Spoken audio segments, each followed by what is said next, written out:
My dear Muslim brothers and sisters in Islam, Assalamu alaikum wa rahmatullahi wa barakatuhu.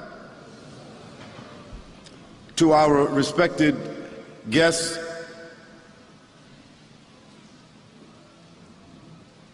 and to all of those individuals who have yet to understand and to consider the great system of Islam, we say, peace be upon those who follow the guidance.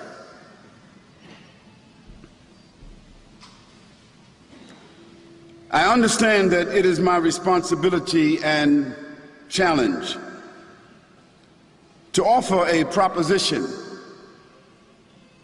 on the true success of life. And in doing so, I want to highlight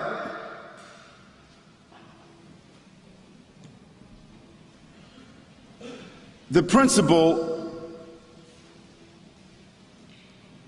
that God must necessarily exist.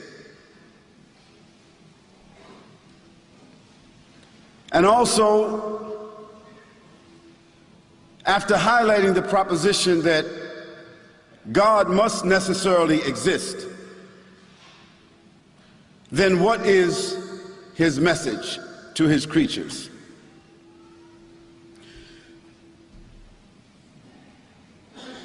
Now that theme, we have to connect it to the greater proposition, what is the true success in life? So keep that in mind as we proceed.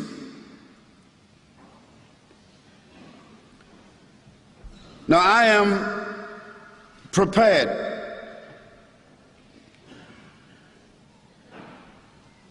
to discharge my responsibility to offer a proposition this evening. However, you as an audience also have a responsibility. And your responsibility is to be reasonably open-minded and open-hearted. Open-minded and open-hearted in your consideration of my proposition. Now you would agree, all of us would agree, that if a glass were turned upside down, it could not be filled. Therefore, each of us should turn the glass of our consciousness, the glass of our mental disposition, right side up. In a world filled with prejudice and preconditioning, it is sometimes very difficult to accept things or ideas that we had not been previously exposed to, or from persons that we have generally been alienated from. Tonight, I want you to relax, chill, open your mind, open your heart to the idea of success. Ask yourself, what is real success? Who would I be if I were successful? And what would I have if I were successful? Ask yourself, do I know any successful people?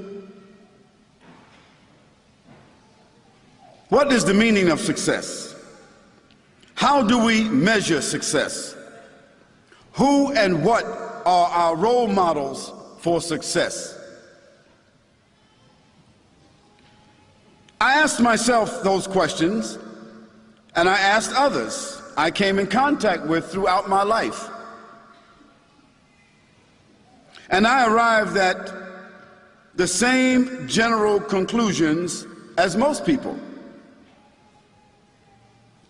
Conclusions produced by education, social exposure, the impact of media, and then by my own personal aspirations and impressions about life. For instance, when I read the definition of success in the Oxford University Press, when I considered that, I want to share that with you. This is what the Oxford University Press, this is what they say that success means. Success is the accomplishment of aims and purposes. Success is the attainment of fame, wealth, and social status. Now that's what Oxford University Press, that's what they say that success is. Now I want to ask all of you here, because I want to make sure that all of us are in sync. Are all of you seeking happiness and success in life? Can I get a show of hands that everybody who would like to have happiness and success in life? Nearly everybody wants happiness and success. Some people not so sure.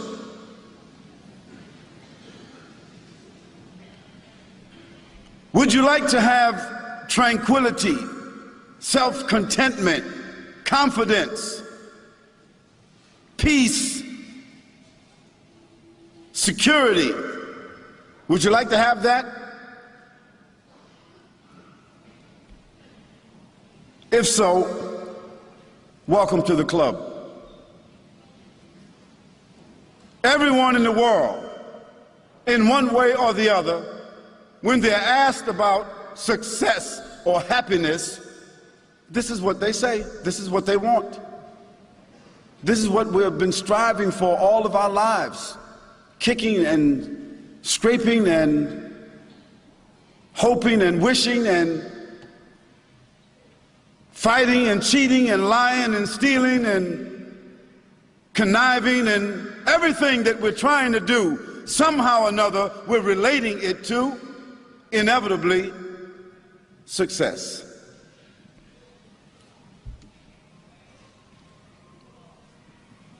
Believers and disbelievers, the righteous and the evildoers, every single one of them is after happiness and success. Even when you ask someone down the street or up the street, getting high, as they call it, if you ask them why they're taking drugs, why they're drinking, why they're fornicating, committing adultery, if you ask them why, inevitably they're going to tell you, it makes me feel good, at least for a moment. It doesn't matter what the final results are, just so long as somehow or another there's a click in our minds that it somehow relates to even temporary happiness or success.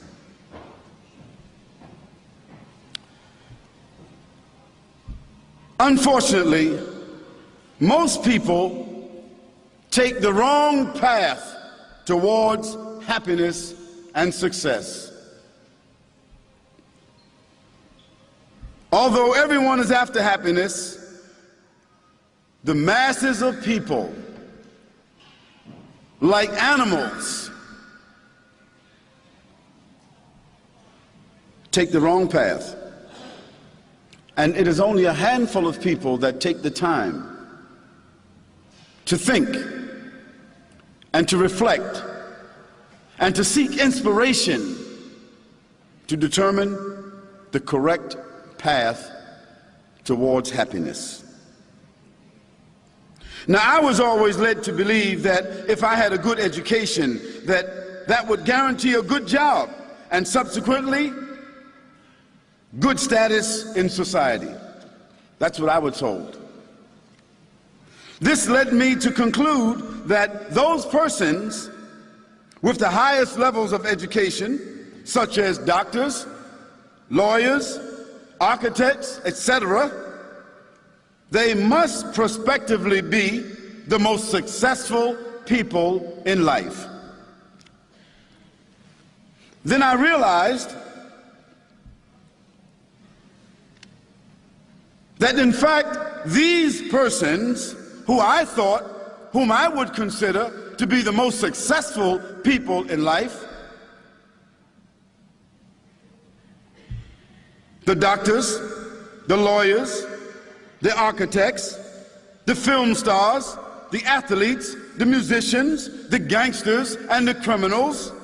As a matter of fact, I realized that these people, possessed with education or not, these people holding the acquisition of things in their hands, all the toys of life, these people holding in their hands the influence of the masses of people all over the world, these people having the highest standard of worldly attainment. Of course, to most of us, this itself should somewhat signify a semblance of success. But let us see to what extent.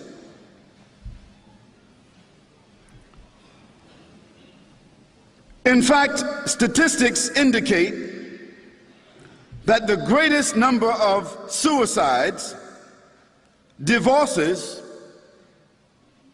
personal tragedy exists among the rich and the famous.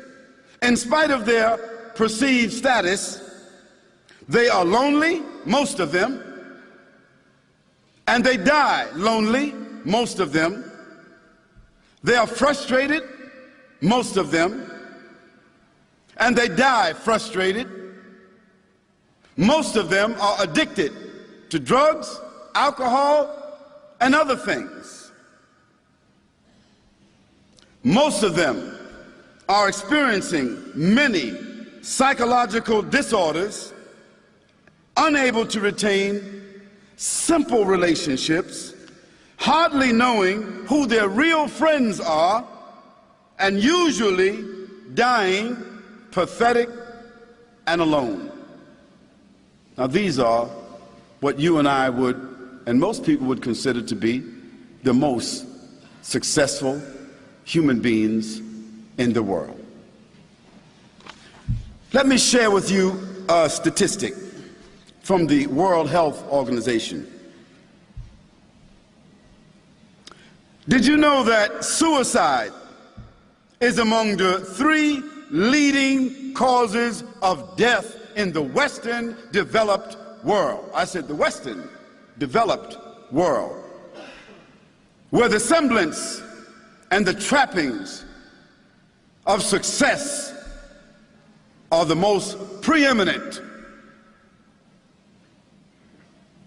The World Health Organization estimated that in the year 2000, approximately 1 million people, that is, in the Western Hemisphere, would have died from suicide.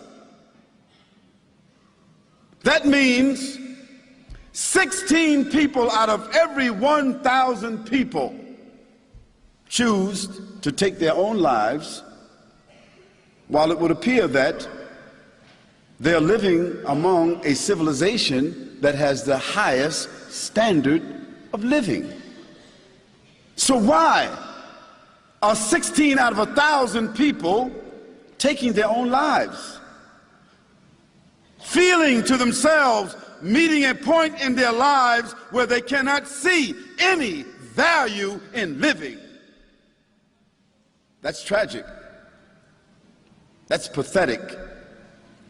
That's a profound statistic.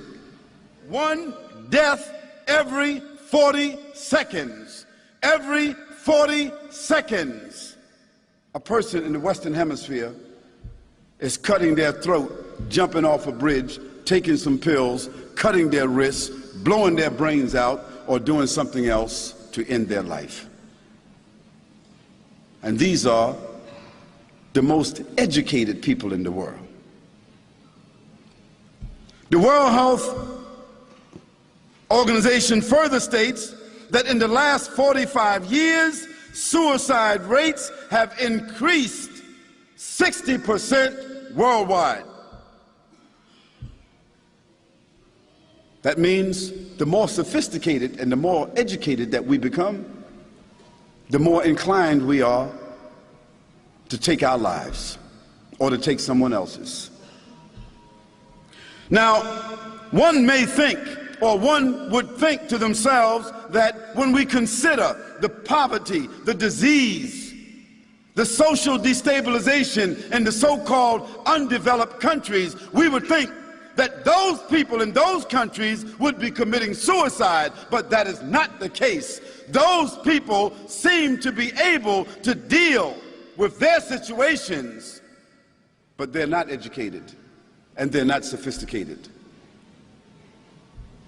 As a matter of fact, in the poverty-stricken countries that have the lowest living standard, statistics actually reveal that they have the lowest rate of suicide. As a matter of fact, in the countries where people are considered to be heathens, terrorists, fanatics, extremists, inhuman, the only suicide that is done in those countries is people who call themselves, or who are called, suicide bombers. And then we find out that they themselves didn't call themselves suicide bombers, they called themselves martyrs. As a matter of fact, in the Muslim world in particular, and I'm proud of this statistic, the rate of suicide in the Muslim countries is less than 0.5% out of 100,000. Because for most Muslims, and I would almost venture to say almost every Muslim, suicide is never, ever an option. Because from the very beginning, we understand that life doesn't belong to us. And we understand that success is not in the things that you possess or what other people think of you. But success is in gratitude. Success is in acknowledgement. Success is in the contentment of knowing who you are, why you're here, and what your purpose in life is. And if a person begins by having this acknowledgement, and throughout their life they are cultivating this acknowledgement, then they're never inclined towards despair, and they're never inclined towards suicide. I ask you, brothers and sisters here, do the things that people acquire give them satisfaction and peace of mind? Does the influence over people grant them contentment and fulfillment? The answer is emphatically no.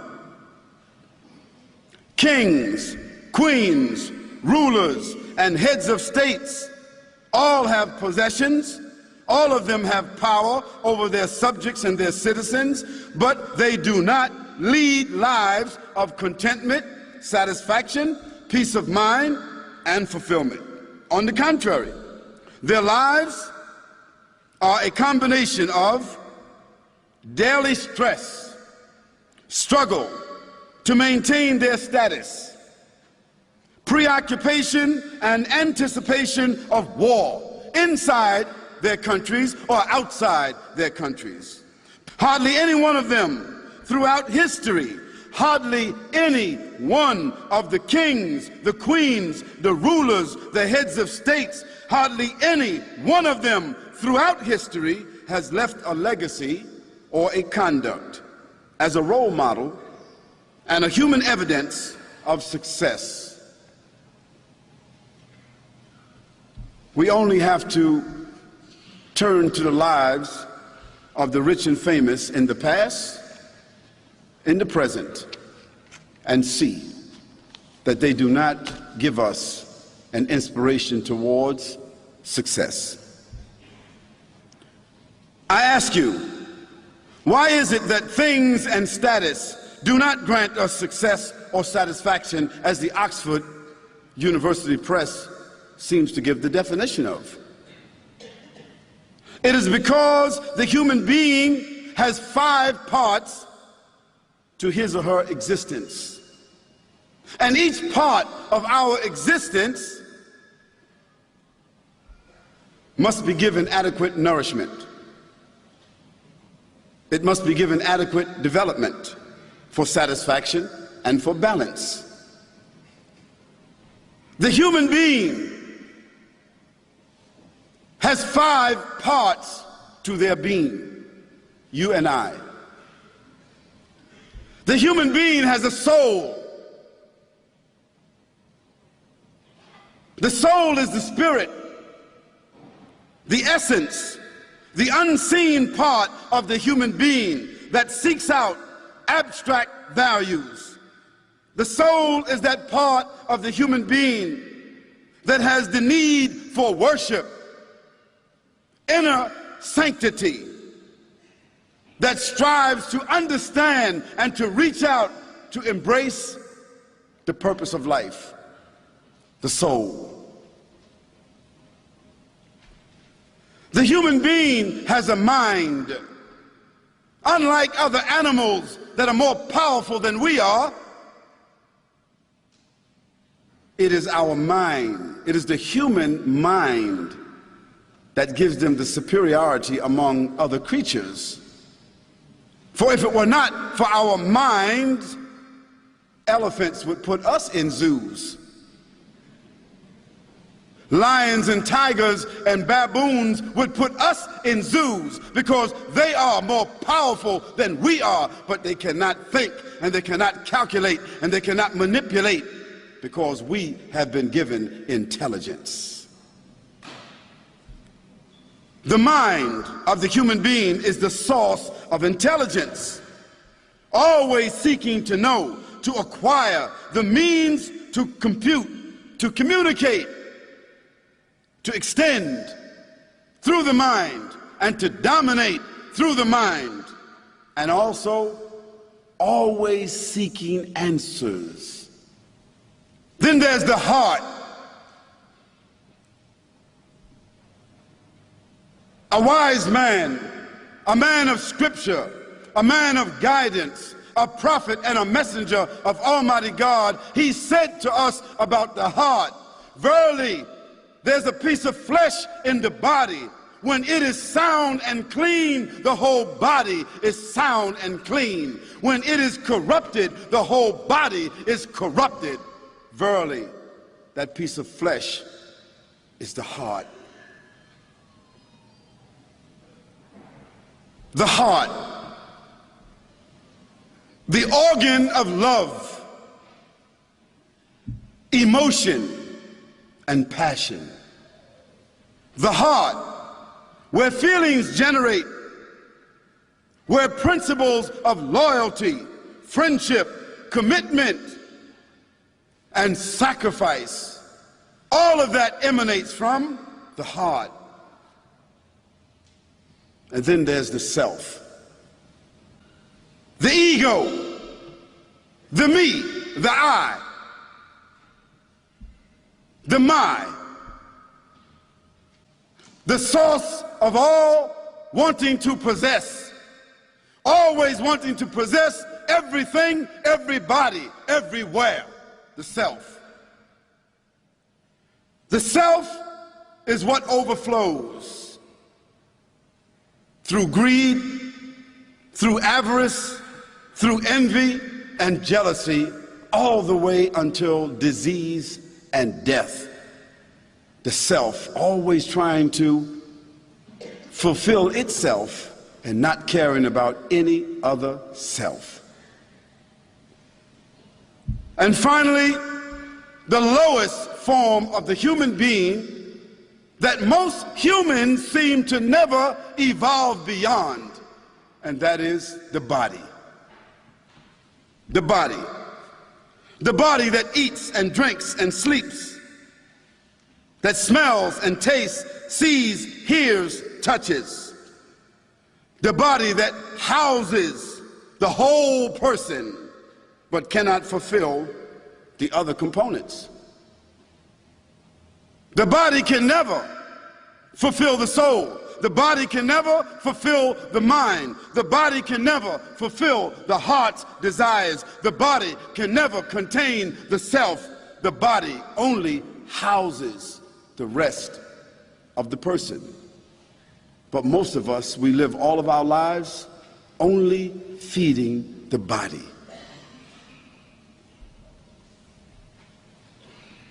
The body is the lowest form of the person, but is perceived by most to be the most critical and the most valuable. And this is why the hedonists, the materialists, and the pleasure seekers, they can never seem to arrive at anything more than the satisfaction of the body. And that's why everybody seems to live for Friday night. They work like dogs, like animals, stealing, scheming, doing everything, working their hearts out, working double jobs to own a car, a house, to buy clothes, to go to fancy restaurants, to lay down with an ugly or a pretty woman, or a bald-headed or a crippled man. Doesn't matter. Just lay down with something or someone. The body.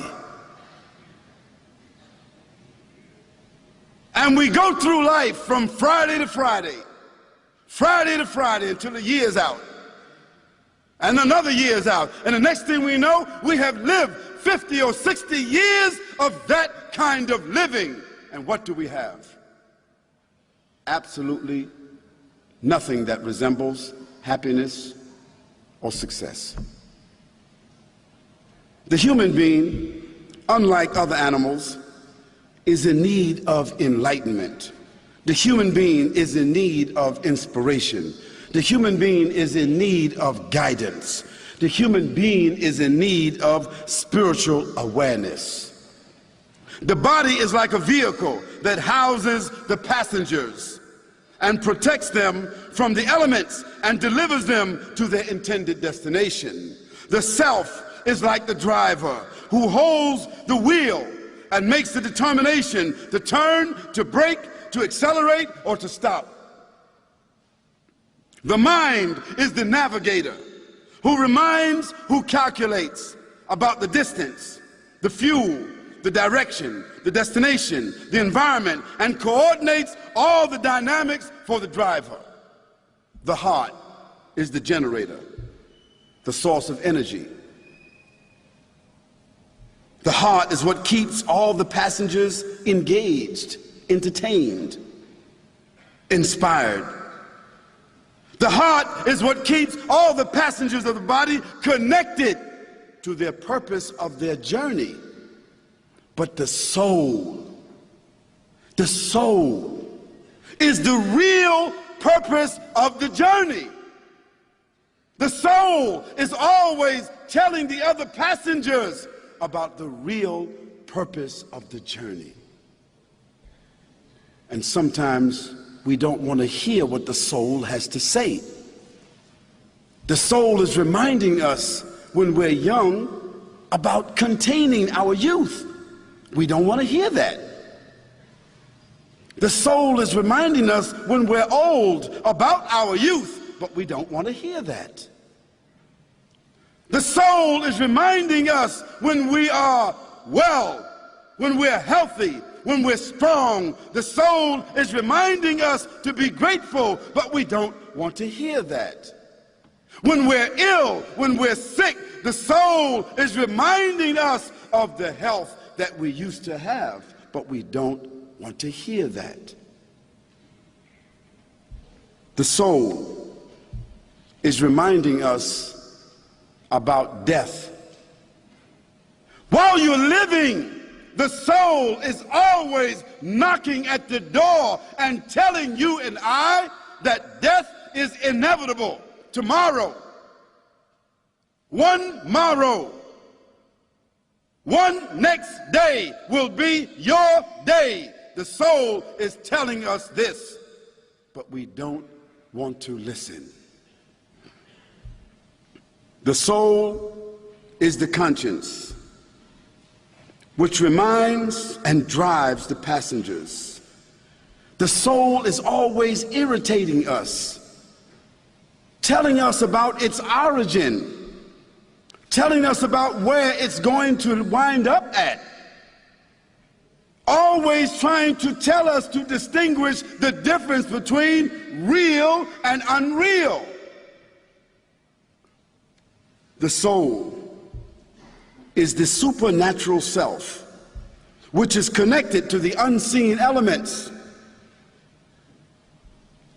The unseen elements of birth, the unseen elements of dreams, the unseen elements of vision, and inevitably the unseen element of death. The soul is that which enters the body and becomes the person. At a certain point, when the child is conceived, it is at one point just a piece of flesh, or at one point it is just a sperm drop connected to an egg, just a clot. At another point, it becomes a fetus.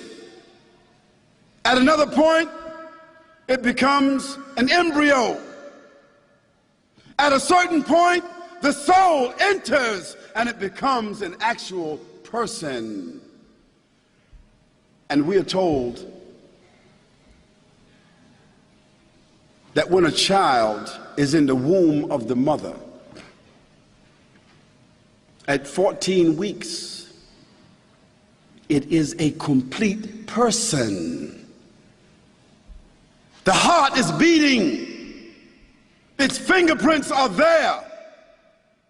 Its mind, its brain is operating. Its little lungs are operating and breathing. All of its fingers and toes have been formed. And just by the way, just so that you know this figure, in the Western Hemisphere, that is, United States of America, Canada, the UK and Europe and Australia,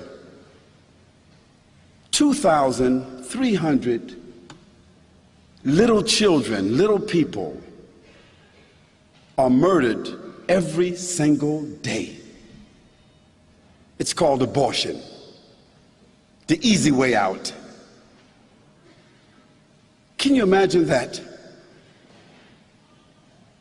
In an educated, sophisticated world bent upon success, they are murdering 2,350 little people every single day. Now you divide that by the hour. It means that more than 105 little babies are being slaughtered, aborted every hour. So by the time we finish sitting here, by the time we finish our lecture here in the Western Hemisphere, where people are sophisticated, wealthy, stable, educated, about 250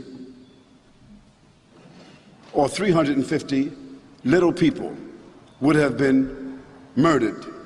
But they call that abortion.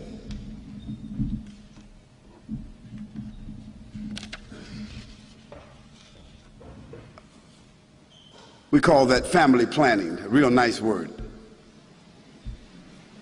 I don't know how you plan families by killing them.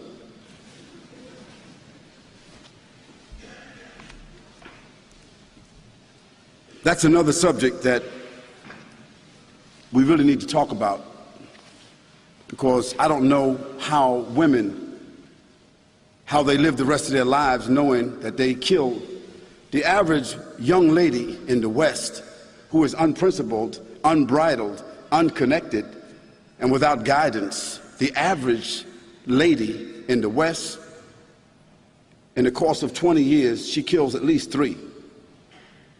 Now, how she lives with that behind all of her makeup and mascara, I don't know. But Khalid and Rubenstein and Max Factor, they came up with a formula for that. Do you know what it is? Well, they take those little babies that they kill, they liquidate them, and they put them into makeup, so now you can kill a baby and wear it on your face.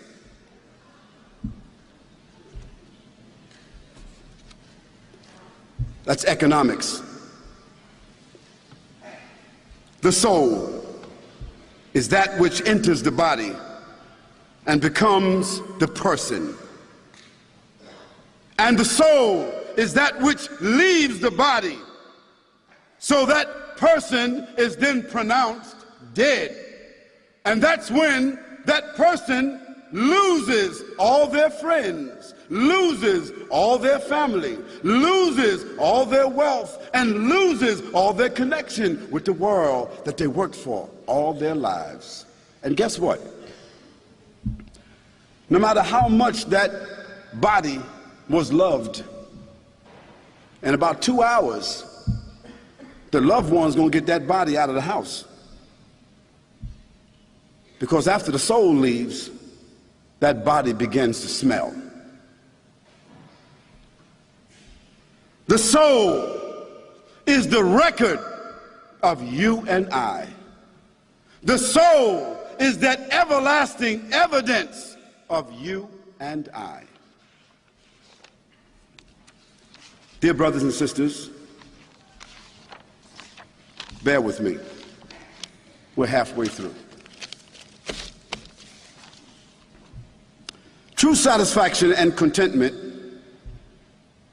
can be realized only when the soul is nourished, only when the soul is stabilized.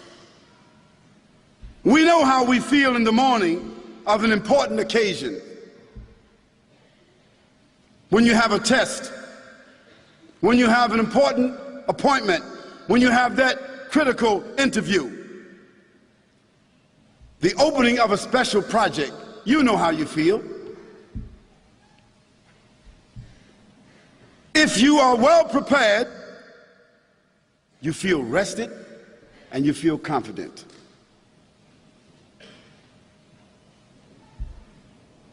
We emanate that confidence. We have the resonance of confidence, and everyone that's around us can feel it. On the other hand, if we're not prepared, or if we're tired, frustrated, and confused, we will not be confident. And we will also emanate that frustration and that lack of confidence to others. Human beings can only be successful if they seek the contentment and the satisfaction of the soul, which in turn will provide them with a healthy, well-balanced outlook on life and a reasonable understanding of their own purpose, of their own purpose in life. Now, this purpose of life has many proofs and many indicators. This purpose in life has historical evidences and illustrations. Now, such an important aspect of our lives is not without a manual.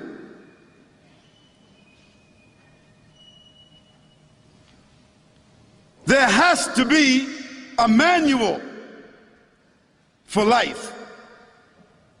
For everything that you and I possess, all the toys, all the sophisticated instruments that we use in our life, everything has a manual. If you buy a new watch, it comes with a manual. If you buy a new car, it comes with a manual. Thank you, brother.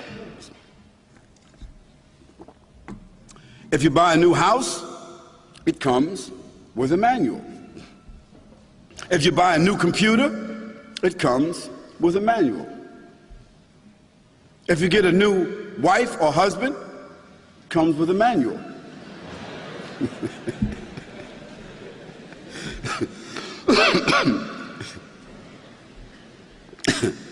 Sometimes there's some hidden clauses, but it comes with a manual.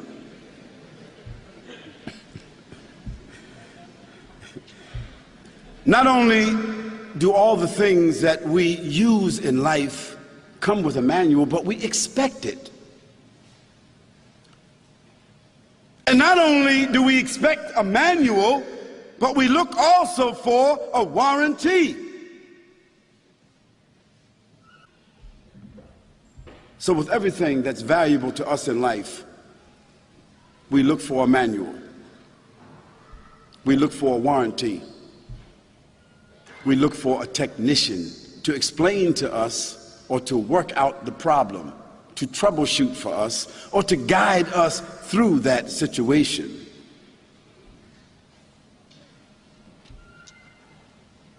And we look always in life for human examples. We look for clear and irrefutable signs that tell us that we're on the right way. That life and whatever exists, I said that life and whatever exists must have a source, must have an origin. It must have a designer, an intelligence which coordinates, maintains, determines, and ultimately controls. Something as simple as water. Something as simple as water has to have a source. And you and I, our beginning, part of our physical, biological beginning is water. Sperm is water. The human being, the composition of the body is water. Our atmosphere, our stratosphere, our environment is mostly made of water. That's the source, that's the origin. And the Quran, a sacred scripture revealed almost 1,500 years ago, said, and verily, we have created every living thing from water. And although this scripture is not a book of science, that is a scientific fact. And now we have discovered that in a drop of water, all the elements of life are present in a drop of water. Something so simple. Either you got it or you don't. The most valuable element in life that has all the elements in it, that if you don't have it, you die, and if you do, you're blessed. Water. I say to you that even water has a source, and even water has been designed. The microscopic biological breakdown of water has intelligence behind it. An intelligence that coordinates life to come from it, that maintains life in it, that determines and ultimately controls the balance of life from which it comes. You and I would have to agree that that phenomena could not have come about by itself. It has to have an originator. It is the source of all living things in the world that we call existence.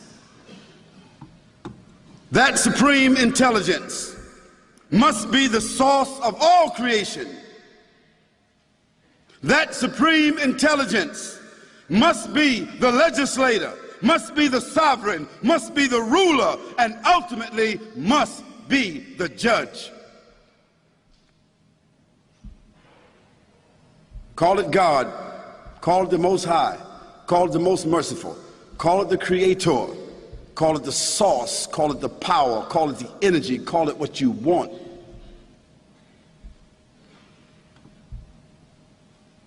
That source is the benefactor, and you and I and everything else that exists, we are the beneficiaries. And if we just consider ourselves as beneficiaries of this magnificent creation, we should be thankful and we should be grateful for our lives, for the gifts of our senses, which we could not purchase and which we could not have otherwise obtained. So let me find out how many intelligent, endowed, sophisticated human beings that are here who want to say that they have created themselves. Does anybody want to take a stab at that? Anybody want to stand up and say, I created myself? I am self-endowed. I am my own benefactor, as well, I am the benefactor of all those who are here. Not the atheist, not the agnostic, not the communist, not the socialist, not the Baptist, not the Catholic, not the Protestant, not the Muslim, not the Buddhist, not the Hindu, not the male, not the female, not the old nor the young, nor the rich or the poor. No one would say that, because that would be the most absurd thing to say. And no one of us would be willing to give up any one of our senses in exchange for possessions. No one would give up their sense of smell for 100,000 pounds. No one would give up their sense of taste for 100,000 pounds or $1 million. No one would give up their sight to their mother or their daughter. No one would give up their sense of touch. No one would give their heart in exchange for some money. No one would give up their kidneys. Not both of them anyway.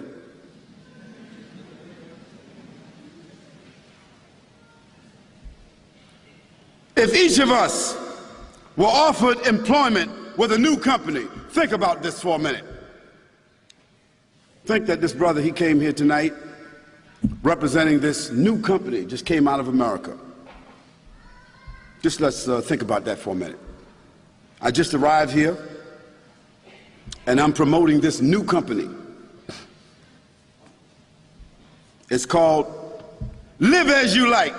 That's the new company. Live as you like, and live as long as you want to, and have everything that you ever wanted in life working for my new company.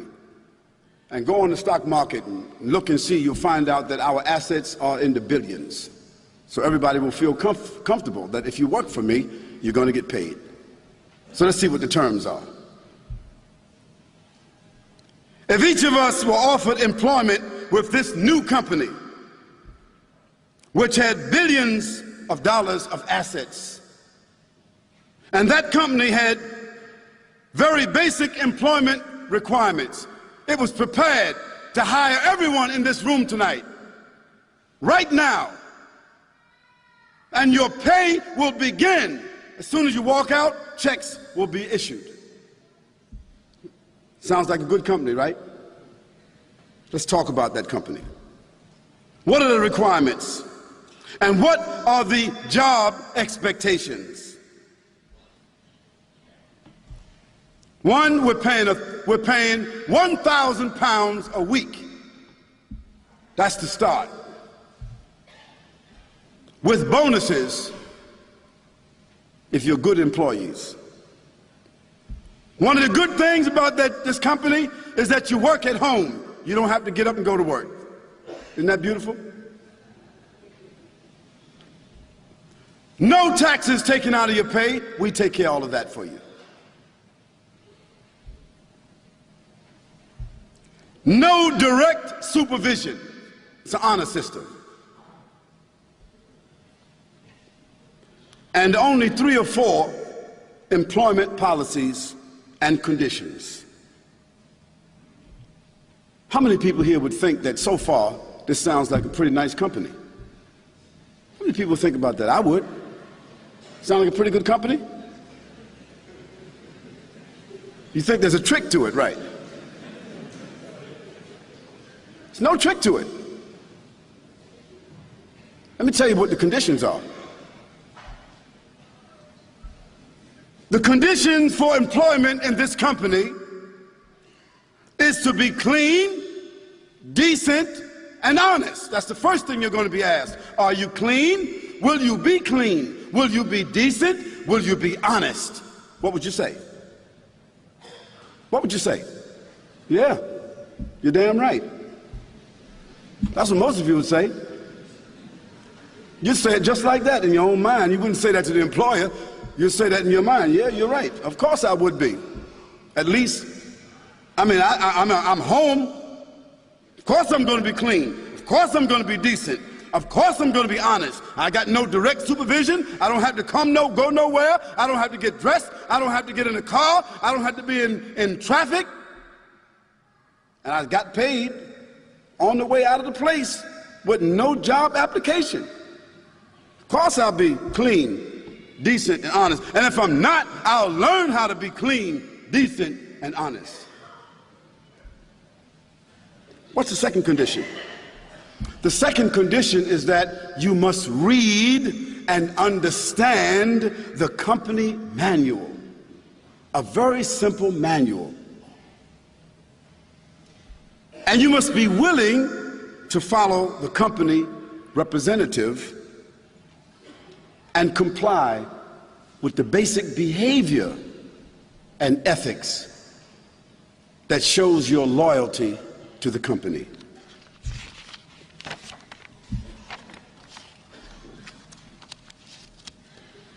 The company does not produce any products.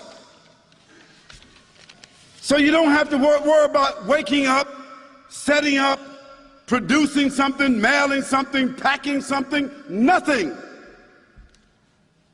No. The company just wants clean, decent, honest people that understand the company very well, that read the manual of the company so it can remind others about this company. It's the kind of people that we want to hire. The company wants, in return for giving you all of these benefits. Oh, I didn't even tell you about the vacations. You get a 30-day paid vacation every 90 days. Hospital, education, housing, all paid for. And every time you have a baby, legitimately, that is, you got to be legitimate baby. You got to be legitimate baby makers now. We add those on to the budget and you get more money. So how many people want to be married and have babies with that company? Let's keep talking about this company. It's a beautiful company. Now what this company wants its employees to do, to show their gratitude, to show their loyalty, we want you to stop whatever it is that you're doing in the course of the day, because all you're really doing all day long is what? You're just relaxing. You're eating good food, you're spending that 1,000 pounds a week, you're relaxing, you're watching television, mowing the lawn, sitting out, drinking lemonade, waving at the neighbors. Everybody's stuck in traffic and you're at home collecting money. Everybody's asking you what's going on. You're telling them, man, you better get with this company. Now with all this relaxation, all these bonuses and all these benefits that you're getting, what does the company want? The company wants you and I to stop several times a day, 3, 4, 5 times, to think about the benefactor of the company.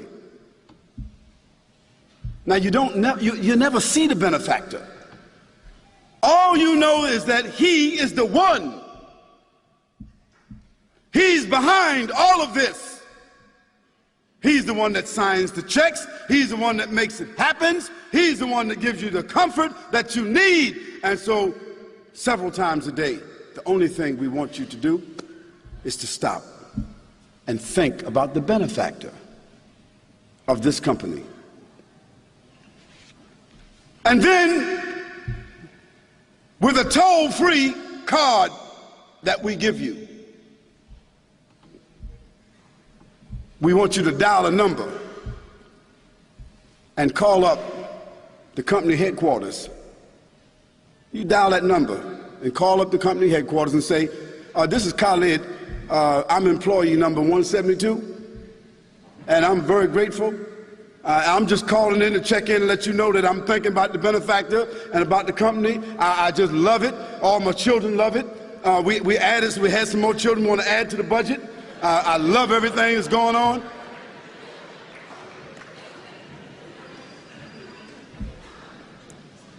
And after calling in, it's recorded. My gratitude, my loyalty, my commitment to the company is registered on a daily basis. Now, do you think that would be too much to ask? Tell me the truth. If there was such a company, would that be too much to ask for you? Also, the company wants you not only to be self-concerned, the company wants you to be a good neighbor. The company wants you to live in harmony with other people. The company wants you to set a good human example. The company wants you to establish good family ethics. The company wants you to show your neighbors how decent of a person that you are.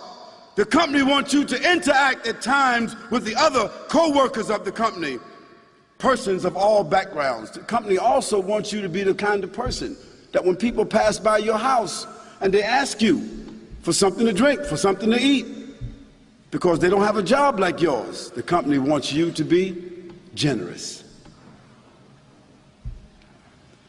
The company wants you and I to sincerely work to realize and to bring into fruition peaceful coexistence with all human beings. And finally, the company wants you to prepare yourself, to always remain prepared for an unexpected examination. That means that any time the company representative could come to check your house.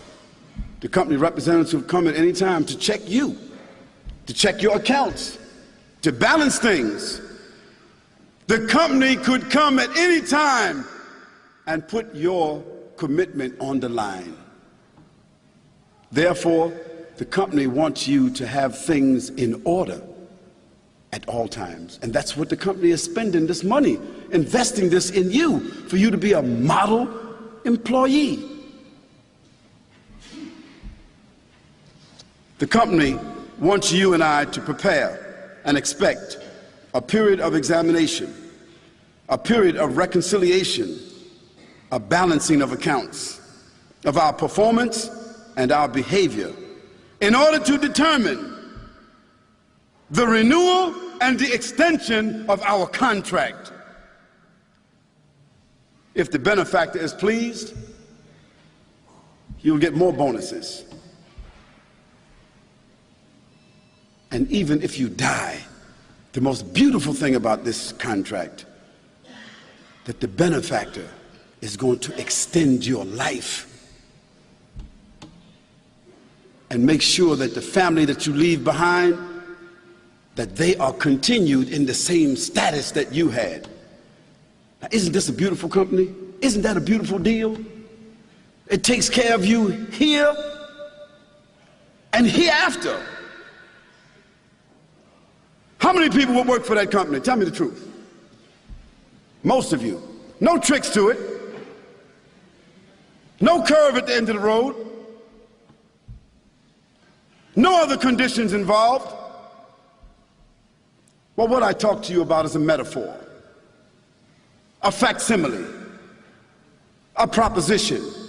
But in fact, what I've talked to you about is a reality. You have been given more than what I just spoke about. In fact, none of you have yet paid rent on any of the houses that you have. Your body is the house that you were given. Your senses are the passengers in it and the furniture in it. And let me see if any of you have paid rent on your house. Have you paid rent? Nobody has paid any rent. But all the gifts that you've been given, your life and your senses and your sight, your gift of breathing, your children and your homes, your health, your wealth, your status. You've been given all these things by a benefactor and you've paid nothing for it. And it's all happening without you even asking for it. And yes, there will be an examination, and yes, there will be a hereafter. Would these requests be unreasonable for the benefactor of such a company to ask you and I for? I don't think so.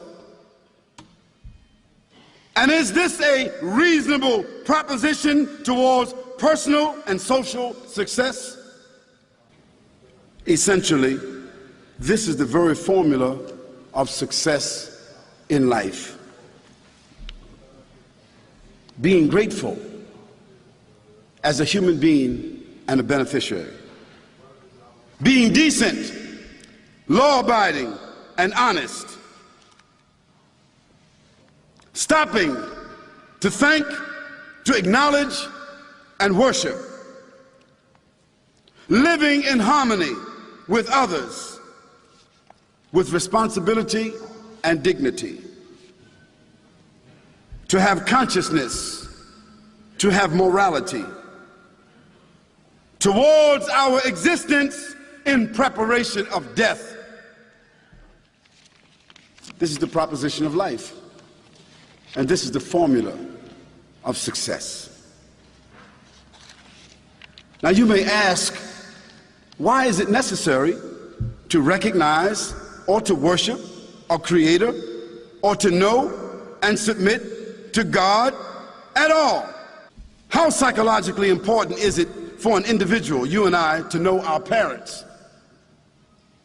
Well, psychologists will tell you that it's very critical for the human being to know their parents.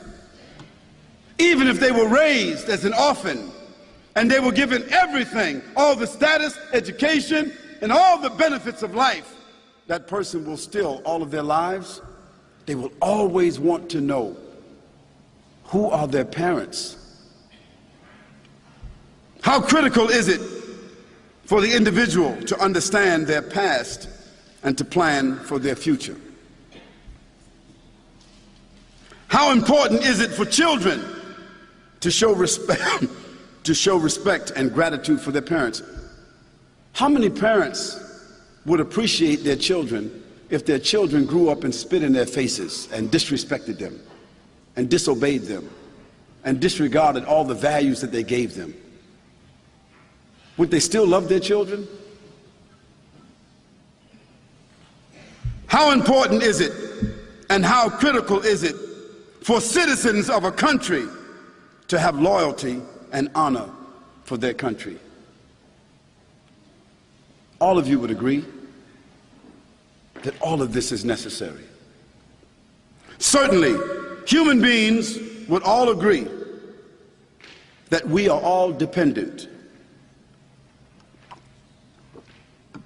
and no one is able to create themselves, and no one is able to acquire their basic needs by themselves. Human beings rely upon other human beings just to acquire their basic needs. As a matter of fact, it's come to be known that human beings need other human beings to such an extent that if a human being was given everything, but they were put in a room, in a big house that they owned, sitting on 1,000 acres of land, with all the things around them that other human beings have, but they had no other human beings to talk to, do you know what would happen? Eventually that person would fall into depression, and inevitably that person would go crazy, and inevitably that person would die, simply because humans need other humans just for social interaction. Therefore, it is quite reasonable to consider the obligation of acknowledging, giving thanks, and worshiping the creator of this universe. How psychologically important is it for you and I to show our gratitude for our benefactor? How important it must be to our overall success and satisfaction in life to add this dimension, gratitude, to our consciousness, to help us in our ability to conceptualize our Creator and to be aware of the attributes of that Creator. I want you to reflect upon one of the verses of the sacred scripture of the Quran that says, Allahu, A'udhu billahi minash shaitanir rajim, Allahu, la ilaha illa huwal hayyul qayyum, is the life giver, the self-sustainer, the eternal, and the only absolute. لا تأخذه سنة ولا نوم.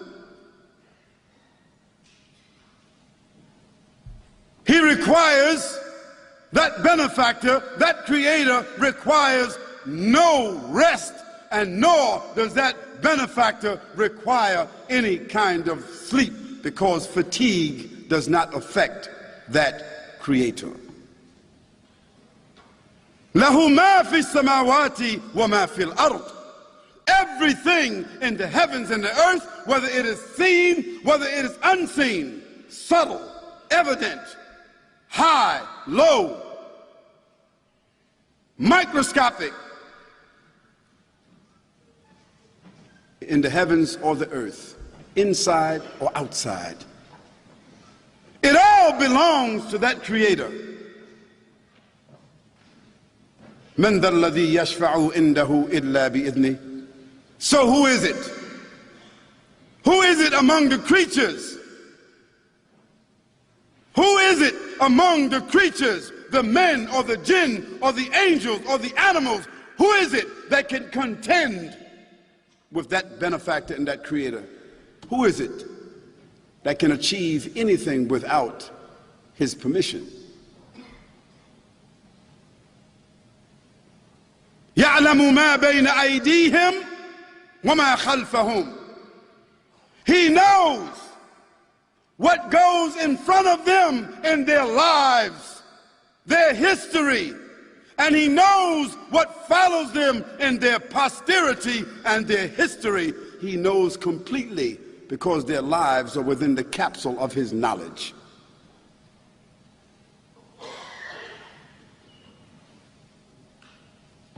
وَلَا يُحِيطُونَ بِشَيْءٍ مِّنْ عِلْمِهِ إِلَّا بِمَا شَاءَ. And they will never, the creatures, the human beings with intelligence, they will never be able to snatch or harbor or harness any knowledge from him other than what he allows them to do so.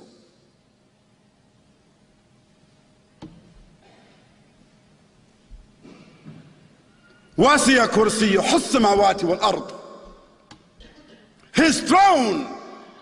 His throne, according to his majesty, extends above the heavens and the earth, above the waters, above the galaxies, outside the realm of time and space. وَلَا يَعُودُهُ حِفْظُهُمَا وَهُوَ الْعَلِيُّ الْعَظِيمُ. And he does not suffer any fatigue.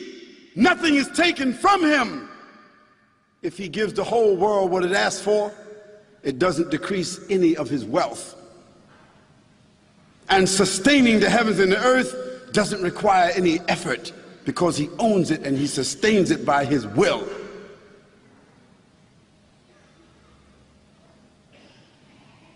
And he is Aliyul Azim. He is the high, he's the mighty, he's the powerful, he's the sovereign, he's the owner, he's the ruler, he's the Lord, he's the creator. Do you know anybody else that you can describe that way?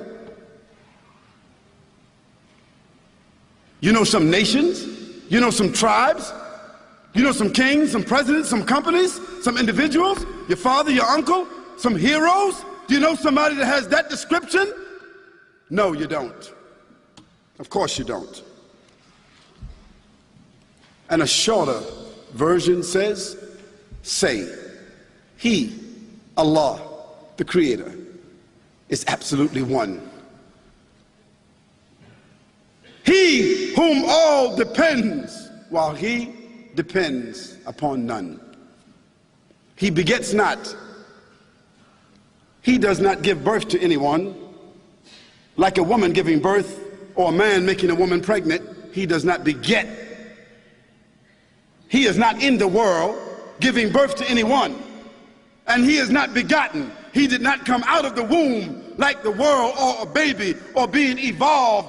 He does not beget, nor is he begotten, for he is the Lord of the heavens and the earth. And high is he above begetting, being begotten, having sons and daughters and issues. وَلَمْ يَكُنْ لَهُ كُفُوًا أَحَدٌ. And there is nothing inside the creation, whether small or great, that has any significance or has any similarity unto him, according to his majesty. Dear respected listeners, all of this is for your reflection, and all of this is for your inspiration towards adopting an attitude and a mindset that will complement you towards a successful life and an anticipation of death where there will be dignity. Death which is definite, but a death with dignity.